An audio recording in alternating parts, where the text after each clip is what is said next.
Okay, so we've had a bit of an idea about what the anatomy of the airway is. Thank you. It was very good. So what we're going to now talk about is further problems that you've got when you're looking at the airway. Now, when you say the term foreign body, you sometimes bring to mind some not so good situations, especially when you're dealing with adult patients. But thankfully, we're here at a paediatric conference, so we can get rid of those thoughts and focus more on the child. So, kids have a habit of putting things where they shouldn't. It's the way children explore the world, and the way they find things that taste, the way things that touch, move, hear, particularly when we're looking at the age group from about 8 months when they start crawling through to 3 to 4 years. That's the time where everything has to go in the mouth, as every parent out there. I'm seeing people nodding, because you all know you're constantly trying to get things out of their mouths. Which means that sometimes in the emergency department, we get a child arriving that mum or dad couldn't quite get whatever out of wherever they'd put. So usually we can manage to get these out fairly simply. There's not too much behind the ability to get through. So what we do, airway is the one that comes first. Everyone knows that when you're looking at a patient, trauma, resus, A is for airway, and that tends to be the one that worries people the most. So ears and noses, we don't tend to see anything too dramatic, usually relatively straightforward management. Mouth is the other one. Something going in the mouth, as we talked about, A is for airway. So potentially putting an object in their mouth that will actually block off their entire airway is the concern that worries many parents. And if we get these coming into the emergency department, that's a pretty big deal. But as a general rule, that's not what happens. They go down one of two routes. So they either go through the esophagus and hopefully sail through and into the stomach, or they go into the lungs, both of which create problems. When I was an intern, I had a little boy of about 3.5 come into the emergency department. He was all decked out in his Batman suit. He looked pretty cool, and you could see that he knew he looked very cool. He strutted in front of me, and I bent down the way I do with kids and say, "Hi, my name's Chantal. I'm one of the doctors here." And I said his name. You are. And he just looked at me with absolute pity because I said his actual name and not Batman. So we finally got this child into one of the examination rooms. We sat down, and I always ask, this child had pebbles in his nose and his ears. I always ask why they've done it. This child gave me the best answer because he looked at me as if he completely pitied me. I had no idea what was going on and said that Batman actually doesn't have pockets. So what could you say to that? So I currently work in a large regional centre. As a result of working in that area, I think it's the best. I think being out of the city is fantastic, and it's what, my handle is at rural and remote. If it's not a clue that I really enjoy rural and remote, I don't know what is. But there's also challenges of working in these areas, particularly for doctors that work outside of the large regional hospital. As a result of working in the largest hospital, you are the one that gets the calls through from usually the GPs who are working in these other towns doing an amazing job. They call through either for advice or also to say, "I've got this patient, I think they need to come across and see you." So generally that's pretty straightforward. The other time and the other thing we have is something called COSOPs. Now COSOPs is when there's no doctor within the town because there's one doctor 24/7 on call, and occasionally, not surprisingly, they need a weekend away. So then the registered nurse that works in the hospital is in charge. So she or he will assess what comes through the door, make a decision if they can handle it, and if they can't, they'll give a call through to the larger regional centre. So that's when something comes through to the consultant on call of our emergency department for that day. The reason I'm boring you all to tears with this is because it's where our story starts. So it was on a weekend about 3 or 4 months ago when the consultant of the emergency department had a call through to the phone to say that there was a 8-month-old girl who'd had some coughing, bit of runny nose, and now she'd stopped feeding at about 12 hours before. Otherwise, there was nothing too stand out in the history. So considering 8-month-old child, we like to get kids to come across because you just don't know unless you're looking at them what's actually going on. So advise for the child to present to our ED.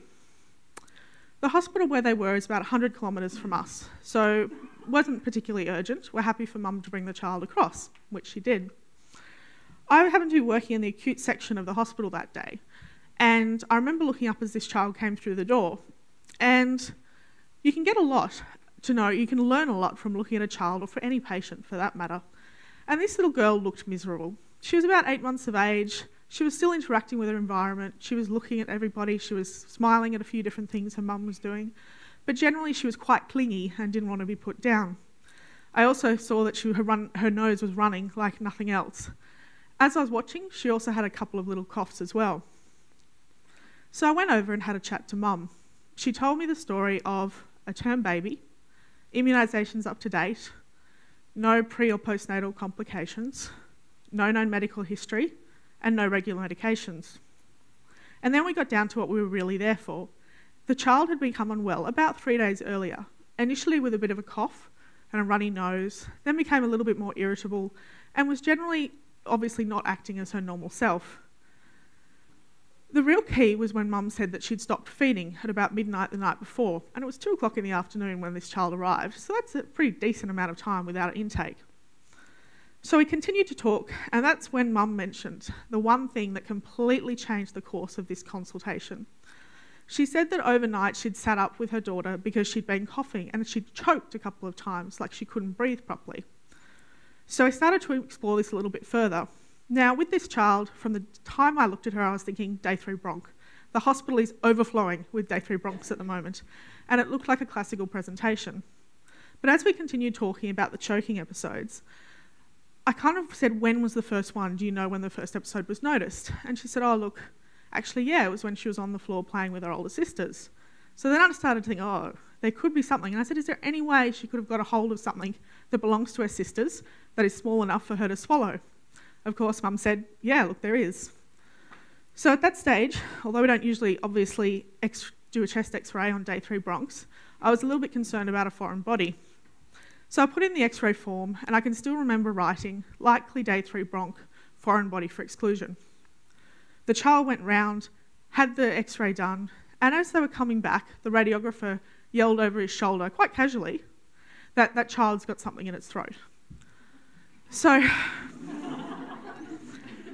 sometimes they confuse me, very much so. So that's when I pulled up the x-ray.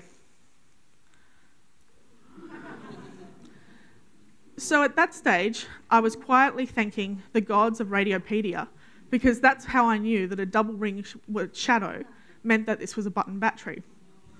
And that's when I also knew that, oh my God, thank you that I did that x-ray, because this could have gone really, really badly for this little girl. So everything started to change then. She went from being managed as a day 3 bronch, she went to being managed as a child that could potentially disastrous outcome in seconds, in minutes, at any point. We know, I know now at least, that button batteries can cause their damage within 2 hours of ingestion. And this child had had it in for about 12 hours from the first choking episode she had the night before. So I notified my consultant, let them know, because they're on the floor, and just in case things went completely south, they were aware. Then we both, between us, we called anaesthetics, surgeons, and ENT. Unfortunately, despite the fact that we're a large regional hospital, we don't have access to a paediatric surgeon at all times. There's one that visits occasionally. So ENT, it was going well and truly down the ENT route either way. So the child was taken up. There was a bit of a discussion down in the emergency room between the anaesthetist, the surgeons, the ED doctors, and also ENT about if this is a button battery, which we're quite positive it is, if we take it out here and we cause a perforation, we can manage it, but we're not the best place to deal with it. We don't have the paediatric intensive care unit. We don't have the supports. Now, the flip side is we put this child in a helicopter and she perfs half the way to Sydney, and we have a whole new world of trouble. So this child went really well. They took her up to theatre. She did really well. Through the notes, she was intubated by the anaesthetics. ENT went in and removed the button battery, but noted that it was quite corroded to the esophagus, and as they pulled it away, there was bleeding at the site as well. When it came out and was handed to the nurse who was working, she's actually put in her notes, the most corroded button battery I've ever seen. So things were a little bit close for this child. Thankfully, everything went really well. The next stage of management, she was retrieved by NETS down to our city hospital, where she had a scope the next day to ensure that there was no concerning signs, which there wasn't. And she'll have another scope in 6 weeks' time just to make sure there's not an esophageal stricture or other signs of concern. So despite this going really well, As I said, it could have gone really, really badly, and I was very, very thankful that we managed to get onto it as quickly as we did. But no matter what happens, there's always a learning outcome that you can bring from any situation, any clinical scenario you go through. For me and for a lot of people that worked on the case with this little girl, it was to learn about button batteries. Now, they look really innocent, don't they? They look like they wouldn't hurt a fly. Unfortunately, they're just big enough to go in a mouth and down an esophagus and stay there. Just the perfect size for that paediatric tube to just sit there and cause their damage. The other problem, of course, is they're very bright and shiny. Now, I get attracted to bright and shiny because I'm an ED physician, but children actually do as well. So they're really, for something that looks so innocuous, they can cause an awful lot of damage. And what's more, these objects are in everyday household items. Every one of you would have a button battery in your house, I'm sure, in either the clock or remote control or a child's toy, even more concerningly. And obviously these children's toys are usually for the 5-year-olds up and the teenagers, but these teenagers have younger siblings at home, and this is where it becomes a problem. So how do button batteries actually cause damage? I always thought that they corroded, and that's the problem. But there's actually 3 routes that can result in injury, death, or disability. Firstly, and the most common cause, is actually generation of an electrical current. This produces hydroxide, which then causes damage, so corrosive damage to the tissue. And that's actually the main cause of all the problems that button batteries cause. The other option is leakage of battery contents. This actually doesn't happen all that much anymore, mainly because the button batteries have been changed and tried to improve the safety standards. But unfortunately, the electrical current could not be improved on. The other option, of course, is physical pressure on adjacent tissue. If you've got it lodged, say, stuck up the nose, there's a chance what it'll do to the septum, etc. So either way, they're kind of badness. So complications include esophageal perforation, which is what we were concerned about with this little girl when it was having the button battery removed. Also fistula. Fistula's even into major blood vessels, and that's when obviously exsanguination can occur within seconds. And the chronic complications include esophageal strictures and vocal cord paralysis as well. So why do we care about this? My thought was, this is a 1 in a million. I'm not going to come across this in my career ever again. I was wrong, very wrong. So about 20 children per week present to Australian emergency departments with button batteries either ingested or inserted. And of those children, 5 will be hurt as a result of this. That's a pretty significant number, really, and for something that you don't really think about all that much. And for a doctor that works in an emergency department, or nursing, or radiographer, or whoever else works there, a foreign body isn't always the first thing that comes to mind when you have a child present. So this led to some thinking, which was painful, but I persisted through. And when you're looking at how children actually present with button batteries, or any other foreign objects, the really bad thing is they present like anything else. So things that you will normally see a child coming through the door with: coughing, some vomiting, some discomfort in their tummy, hematemesis is another thing as well, and melena as well. All of these things can come through and be misinterpreted because they come through, and these are things we deal with on a daily basis. And there's a whole other mechanism of injury and health that can explain this occurring. In 2013, there was a death of a girl, Summer Simmers, a 4-year-old girl, died due to a button battery ingestion. There was a big coronial inquest as a result of this, and the result was that she died from fistulization into her aorta, which is an absolutely tragic cause of death. The standout with this is there was a huge coroner's investigation into it, and they actually led to giving 13 recommendations on how we could address this, which a lot of the states have gotten a hold of and trying to produce their own way of stopping button battery ingestion, or at least making people aware of the possibility of it. If we look at the US, 13 fatalities were identified between 1997 and 2009. Of this, just with like the little girl, only 1 child was witnessed to ingest the button battery. And that's the problem. We're not getting the chance to see it because we're not aware of them in everyday objects. And the other concerning thing is the diagnosis was missed by 7 in 7 of the 13 deaths. It wasn't until autopsy that they were able to give the cause. Now, that's not really a surprising number because, as we said, they can present like anything else. They can sound like a day 3 bronch because they've got a concurrent urti, or you can explain the cough because they've a friend, their sister, their brother has been coughing that week as well, or they're not feeding. We have infants coming into the hospital all the time that aren't feeding correctly, and it's usually because they've got an illness. But we need to really think about whether or not there's a foreign body ingestion as well. So we have a problem.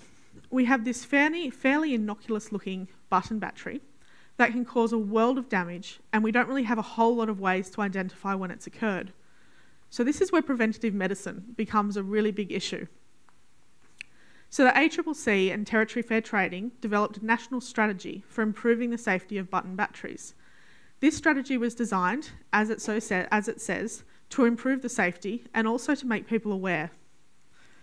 They came up with 6 key points. Firstly, looking at best practice. So how are these button batteries supplied? How are they stored? And how are they used? Who's using these? If we're looking at a watch on an adult, then kids are not going to get such a good access to it. But particularly when there are button batteries in toys that children use, that's when we get into a fairly difficult situation. They also looked at awareness, like what we're doing now. They looked at public awareness, so talking to friends and family and anybody who has any contact with a child, so daycare workers, cousins, etc. And then they're also looking at medical. They want doctors to be aware of these and how they present, pretty much like anything else. So it makes it a little bit challenging. But medical staff, nursing staff, anyone to be aware of. And I think the big thing from this talk is it's not just button batteries, it's any ingestion, any foreign body ingestion is something you need to be aware of in the back of your mind, just as a differential. They're also looking at identification and risk assessment. So that's kind of similar to how these button batteries are actually stored and what we do with them. They looked at removal and disposal. When you remove, you know how you remove batteries when they've run out of power? Yeah? Everyone must be aware of that. So what happens when you take a button battery out and get rid of it? The problem with that is it's actually still got enough to cause the electrical current. So those button batteries that are thrown in the bin can still do all the damage in the world. And then we're also looking at research and international leadership, how we're actually communicating. One of the big points from this seemed to be a lot of our toys and objects are coming through from China or through America, and the standards might not be quite the same. So trying to make sure that there's a little bit of stability in identifying them. So basically from this talk, the one thing that we can do is A, be aware of foreign body ingestion. Have it on your differential notes whenever you're dealing with a child, particularly, as we said, in that sort of 7-month to 4-year-old stage is when they seem to be most likely to put things in their mouths and all the rest. And the rest of it really does come down to preventative measures. So in the home, parents being aware of objects that do contain them, potentially getting rid of them. And just like this saucepan on the stovetop, trying to stop children getting access to them.